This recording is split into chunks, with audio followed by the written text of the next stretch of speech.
Hello and welcome back to another episode of the ShefF1 podcast. We've had a week without any Formula One, but now it is finally time for the Japanese Grand Prix weekend to commence. I'm Rudy and joining me is Amy for some predictions ahead of this weekend. F1 is back, F1's back in Asia as well, and it should be a pretty spicy Grand Prix weekend coming our way, with rain expected for the Sunday. Unfortunately, we've got no Seb Alston joining us for today's recording, but he has submitted his predictions and they'll be sort of sprinkled in throughout the video. But before we get into predicting anything, just a quick sort of whip round of some F1 news in and around the paddock. So we'll start off with something that sort of captured a few headlines, Amy. Sebastian Vettel did sort of do a few interviews recently hinting at a possible return to Formula One. Have you got anything else to sort of add to that? Yeah, I just would love nothing more than that. It seems to be Mercedes. He said he's been in a lot of talks with Toto. Nothing particularly about a driving seat, but I mean, he said as long as the package is right, he wouldn't see why not. And when there's, drivers that are older than him signed in contracts with Ferrari, like Lewis and Alonso potentially going to Red Bull, I mean, why not return? He's younger than them, so it's definitely exciting. I mean, Sebastian Vettel is he's not my GOAT, but he's definitely my favourite older driver, and I just love him. So I would love nothing more than Vettel to return, especially when I said shock prediction at the start of the year that Sebastian Vettel is going to be back in the sport some way, somehow. Whether that's driver or I thought he's going to be a team principal potentially at Red Bull, but him coming back would just be insane for the sport, I think. So yeah, hopefully for me. Yeah, certainly a favourite amongst fans and drivers alike. He was recently pictured, it looked like some sort of seat fitting. He was in racing overalls, and there's been hints that he could make a sort of premature return to a racetrack, although the rumours of him competing in this year's 24 Hours of Le Mans race have sort of been diverted away now. That looks to be pretty unlikely.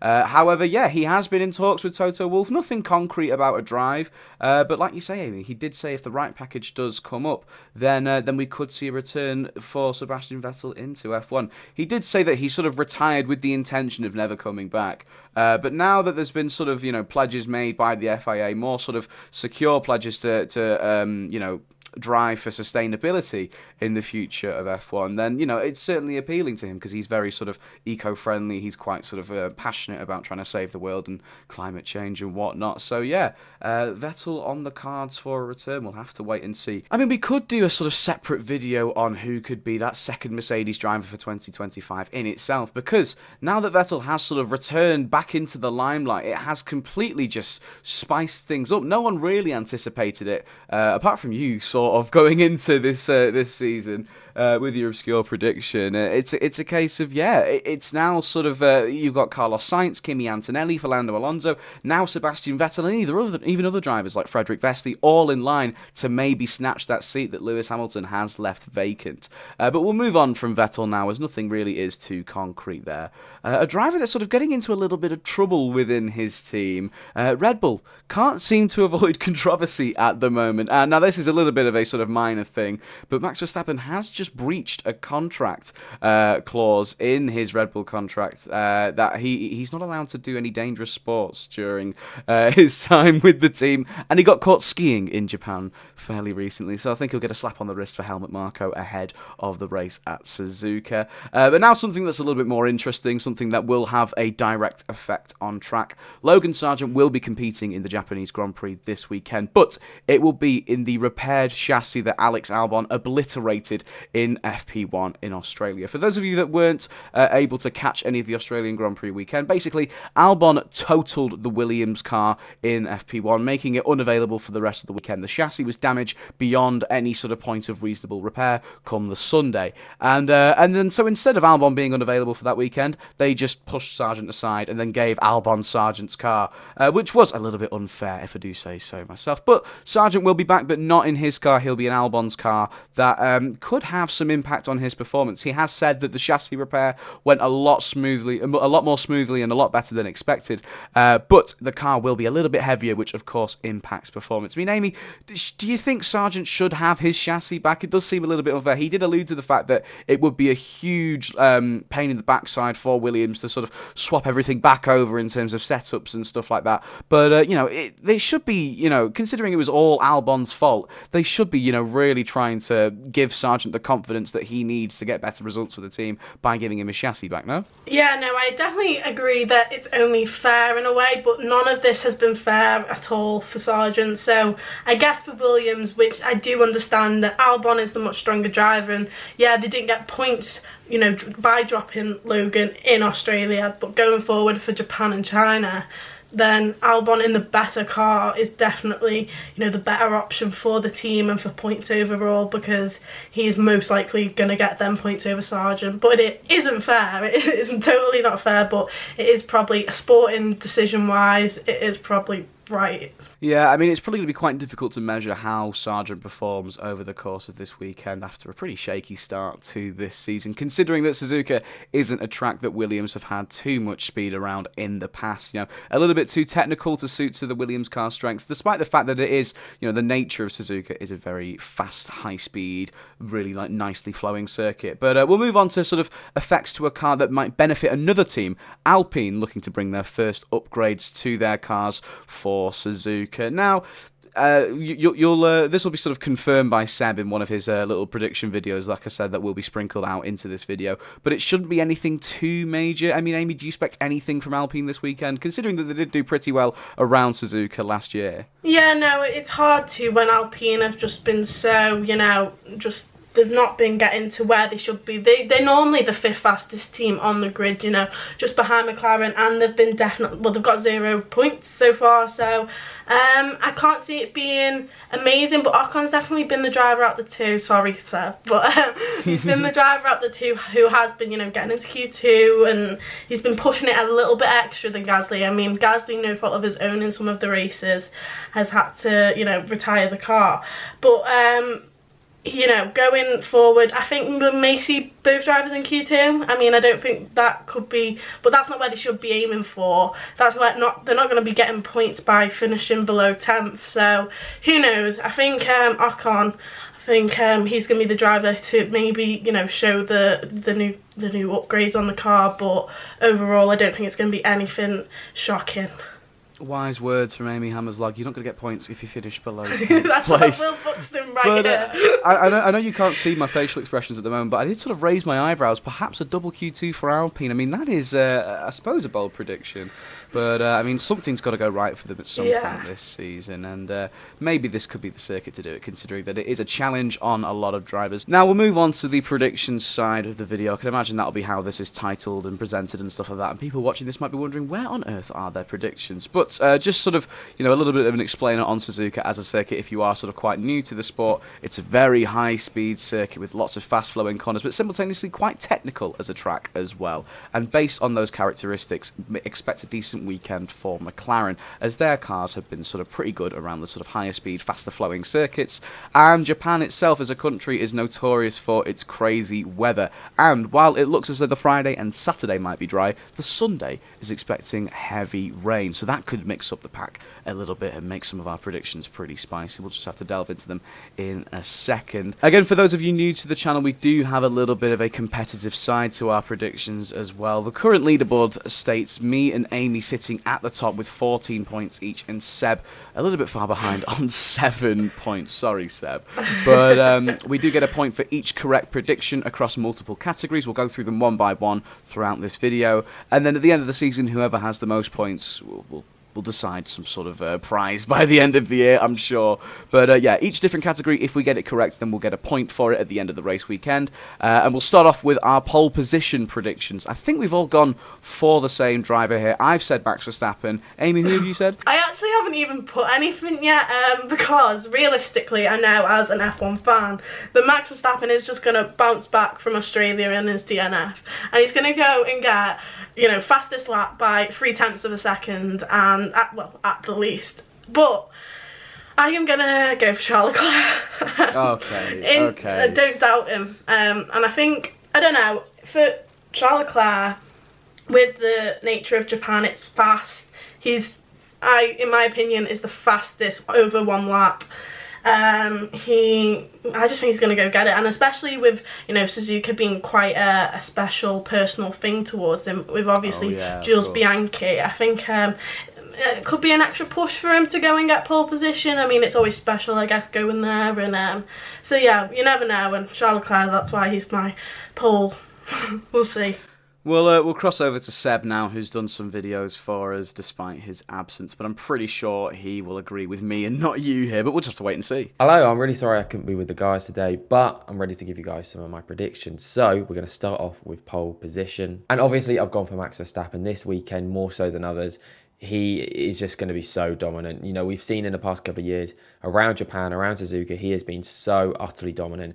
And I think this could be one of his most impressive qualifying performances. So I'm going for Max Verstappen on pole. Yeah, so Seb and I in total agreement there, which is pretty reassuring. I thought I'd be going a bit mad. But no, you are right, to be fair, Amy. Suzuka is a track that sort of suits Charles Leclerc's sort of style down to a T. And if it wasn't for Monaco, I can imagine one of his favourite tracks would be Suzuka, as is the case for a lot of drivers on the grid. Suzuka is a very special place in the hearts of a lot of drivers, and more often than not, it's your favourite driver's favourite circuit. It's just one of them. It is such a good track to drive around, according to the drivers, of course. But we'll move on to our stars of qualifying now. So just because they landed on pole position doesn't necessarily mean they'll be the best in the whole session. Now, I've said Carlos Sainz. And simply because he is in red-hot form. And although Charles is more often than not a lot better around Suzuka than Carlos is, I just don't think you can deny how strong he's driving at the moment. And that Ferrari, although McLaren should be pretty good going into this weekend, Ferrari, I think, also will have a pretty decent weekend, especially in qualifying as well. I think Carlos Sainz will just pull a lap out the bag out of nowhere, put it maybe in P2 or maybe P3, depending on how well Sergio Perez does. And yeah, I think it'll be Carlos Sainz to be the start of qualifying. Have you said Charles Leclerc again? I have gone for Charles Leclerc again, and I don't normally go for the same pole and star of quali, but that is just due to, realistically, is Charles Leclerc going to get pole? Probably not. But I do think he's going to have a really good qualifying, and I think a lot of, there has been a lot of talk about how well Carlos Sainz is doing this season, but it's only been 3 races, and if you look at the championship, don't get me wrong, it's got a lot to do with Carlos and Verstappen both having to miss out on a race, but it's only, what is it? Is it 4 points between Verstappen and Charles? That sounds about right. It's 3 or 4 points, I know, is the difference. So it's the closest the championship has ever been since, 2017. That is an amazing. If that's correct, that is an amazing stat you pulled out of the bag there. It was between Vettel. It might be 2012. It was a long time ago, and it was between Ferrari and a Mercedes. And yeah, it was that close at the same time of the season.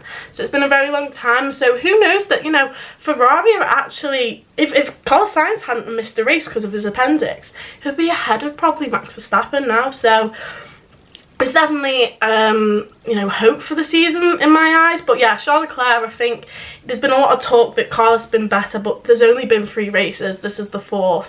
And I do think Leclerc will come out on top, and I think he's a driver who works well under pressure, and I think he's just going to slightly, outdo him this weekend. Carlos is still going to be up there, but I just think Leclerc, if he doesn't get pole, I think he's going to easily get P2, so yeah. Lovely stuff. Well, Ferrari drivers 2 for 2 in our start of quali predictions. Let's see what Seb has to say. Okay, so my star of qualifying, I'm going to go for Oscar Piastri. Now, this is based a little bit off of his performance in qualifying last year around Suzuka.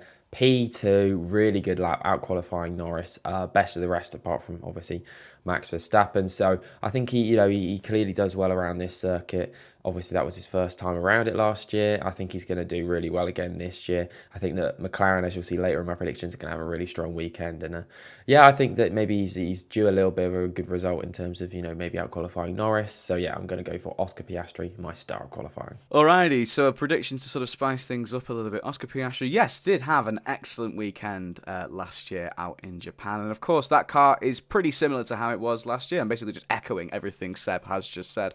I like that prediction, a little bit different. Amy, you're sort of a bit displeased that he's not gone for Lando Norris. Anything on that? Or? No, I think in the rain, Lando Norris is so impressive. So if it is raining, I think Seb's going to lose another point once again, but I don't really care. Either of the McLaren boys, I'd be happy with them doing well qualifying, so yeah. Fair enough. Now we'll move on from our stars of qualifying to our flops of qualifying now.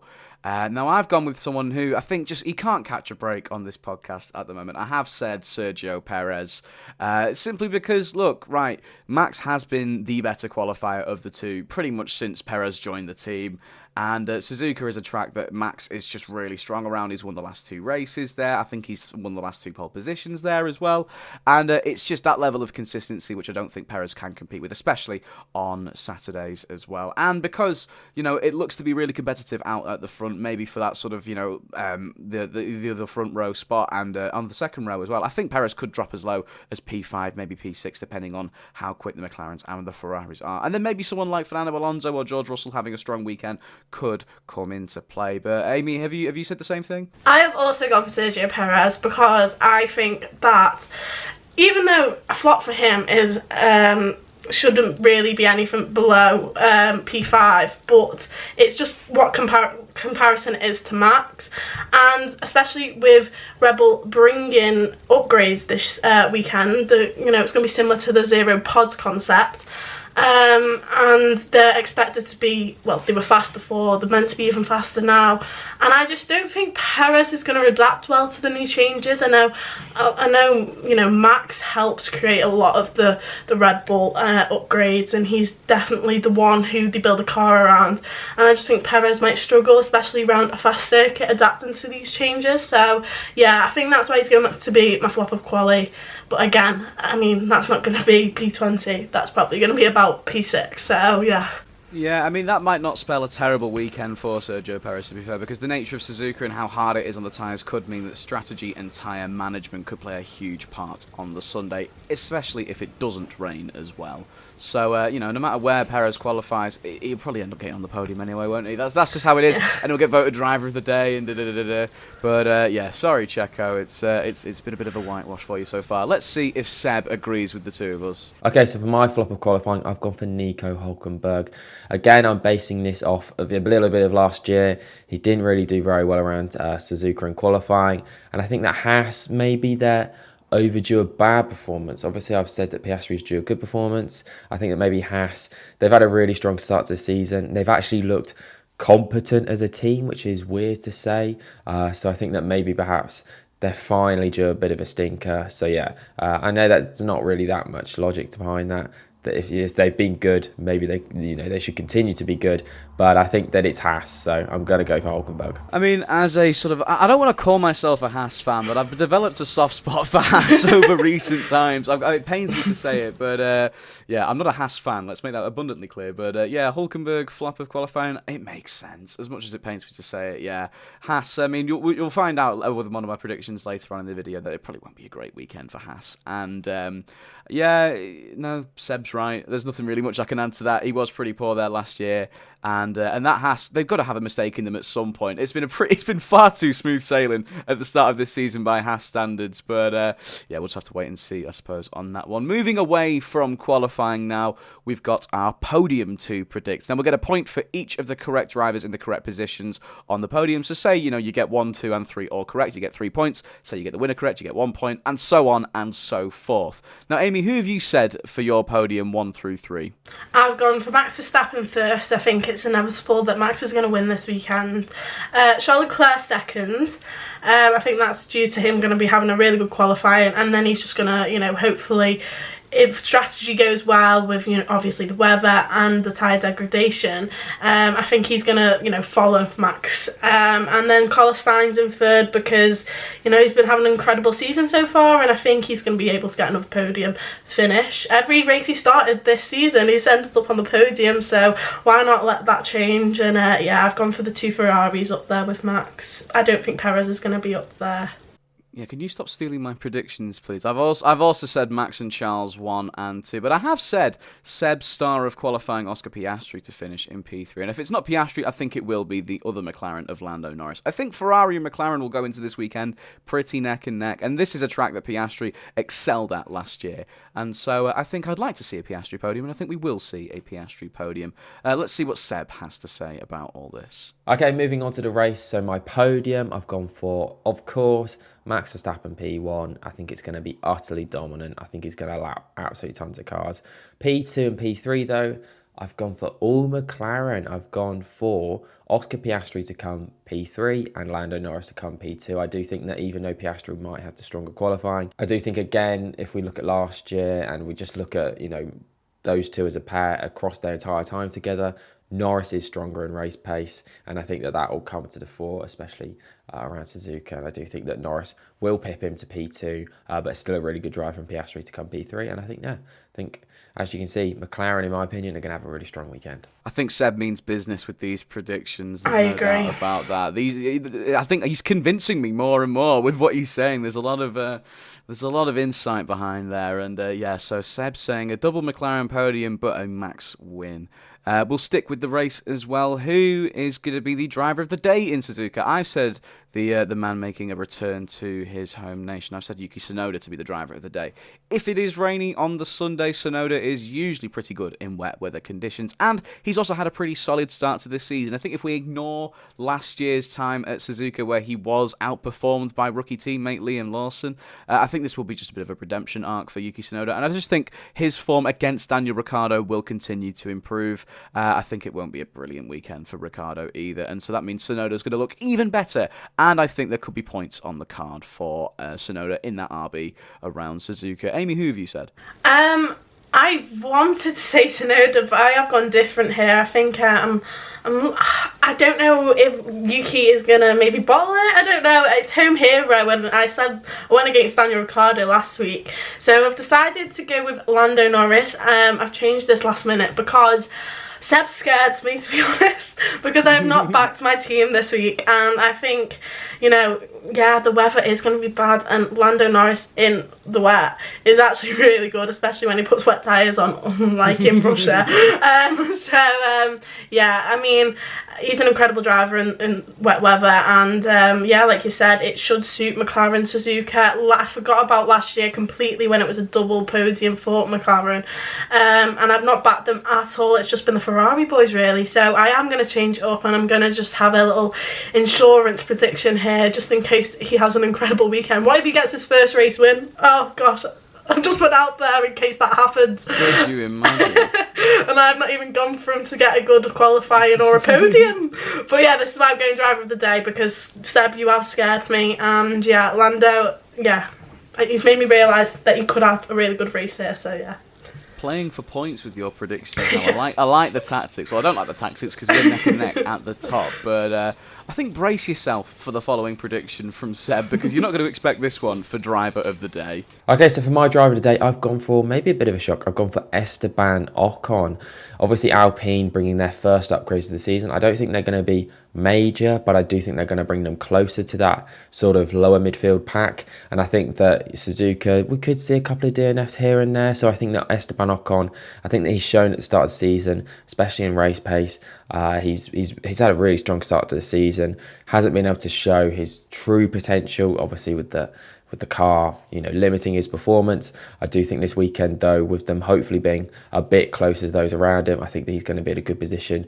Maybe not to score points, but, pick up a really good P11 or P12 or something like that. So I've gone for Esteban Ocon. You know what? I am maybe not in favour of that prediction. Driver of the day seems a little bit strong, but it has been something that has been on my mind since the start of this season. Ocon has been pretty good behind the wheel of a terrible Alpine car. I didn't want to say it in Seb's presence, because if those of you who don't know, Seb is an enormous Pierre Gasly fan, and so I didn't want to hear the sort of bombardment of excuses for Gasly not doing as well as his teammate and his arch enemy Esteban Ocon.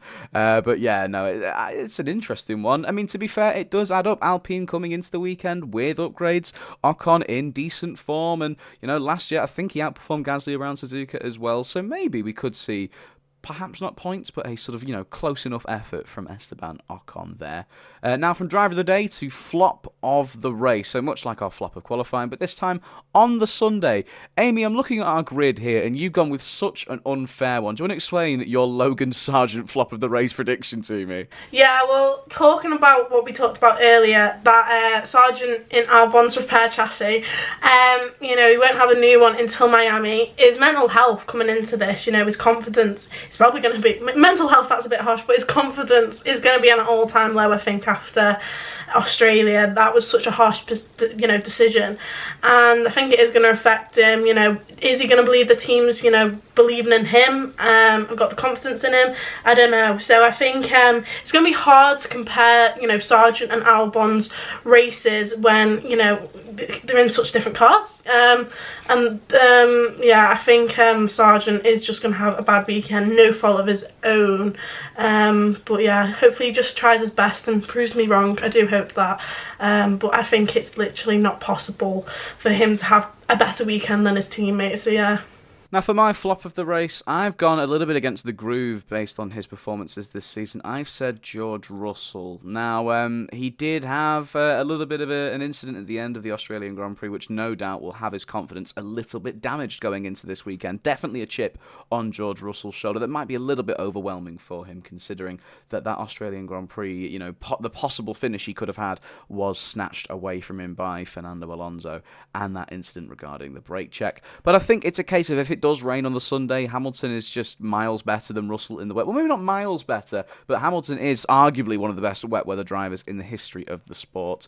And this could be a redemption weekend for Hamilton as well. He's had a pretty poor start to the season. And if he outperforms Russell here in Japan, despite the fact that Russell's form has been significantly better going into Suzuka, I think you can't argue against the fact that Russell will be a bit of a flop if Hamilton does outperform him. So yeah, I'm going to say George Russell. A little bit of contradiction on the podcast now, because here's what Seb has to say for his flop of the race. Okay, so for my flop of the race, I've gone for, I think, quite an obvious one. I'm going to say that the bad season continues for Lewis Hamilton. He is my flop of the race. I just can't see it getting much better for him. Obviously, the past 3 weekends, he's really struggled. Doesn't seem to, it's something we talked about on the podcast before, that he doesn't seem incredibly motivated, and I do think that's going to continue this weekend. I don't see where Mercedes is going to have a huge improvement, and so likewise I don't see that Hamilton's going to have that step up in motivation to really push the car to its absolute limit. And he's also been struggling with finding the correct setup and things like that, and I can't see that changing overnight. So yeah, I think he's going to have a struggle this weekend, so he's my flop of the race. Seb also mugging me off slightly there, because the obvious choice, apparently, for flop of the race is the man that I'm saying will have a decent race at Suzuka. But look, I agree with what with what Seb has to say. It's a case of his confidence and his determination to improve after a pretty poor start to the season has been pretty low. I think this isn't the same Lewis Hamilton that we are used to. But I think Suzuka is a track that he has had significant, good performances around in the past. He's multi-time race winner there, loads of pole positions, and if it rains, I do think that this could be the bounce-back weekend that Lewis Hamilton needs to help propel his and Mercedes season up to the next level. But we'll move on to, talking about Mercedes, we'll move on to the best team of the weekend now. So Amy and I have said the same thing. Go on, Amy, do you want to reveal to the listeners and viewers what we said? We said Ferrari. I mean, I don't know about you, but I predicted on my podium that they were both going to be on it. I guess they're, the second fastest team, and I think they're just, going to have a really good weekend, and who knows, but I am a bit nervous that McLaren are going to have a better weekend, just due to the fact that, they brought, was it upgrades last week to yes, Australia, and even though we didn't see maybe them competing with Ferrari, last week, they've said in multiple interviews that they know where they need to improve and the setup, and obviously this circuit does suit them even more. So I am a little nervous that they could be replacing the two Ferrari boys on a podium, but I'm just going to go with follow up the rest of my predictions and be consistent and say Ferrari.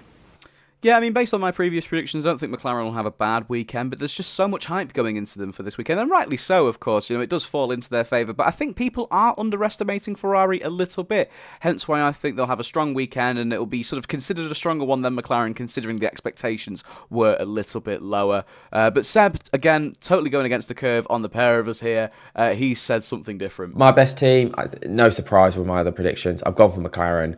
As I said before, they had a really strong weekend here last year, and obviously, last year it was one of the last races of the season. This season, it's not too far after that, so I do think that all the learnings from then. Well, I think it's going to be quite similar to last year's race. I think that in terms of performance for each team. So yeah, double podium finish for the Papaya boys, McLaren, P2, P3, and my best team of the weekend. Final prediction that we make each race weekend is the shock prediction. Now, this could be quite literally anything that is sort of remotely shocking. And more often than not, they are shocking in the bad way because we never get them right. This is a bit of a subjective one as well. Depending on how shocking they are, we'll award more points if they are correct and if they are absolutely, completely unfathomable, or so it seems at the start of the weekend. Nothing too crazy here. I am reading the spreadsheet, and I've said a Haas double DNF, which I think, is a little bit unlikely and it is quite shocking. But, we've said earlier in the video, this is not looking like it's going to be a great weekend for Haas, but we've said that about most race weekends this season,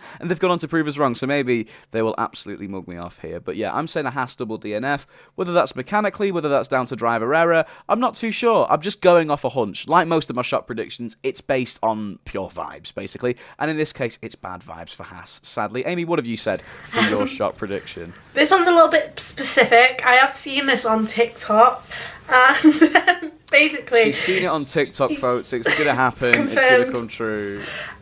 So Max and Charles are going to crash, or they're going to DNF. I'm going to say crash, keep it open, because they might crash and not even go out the race.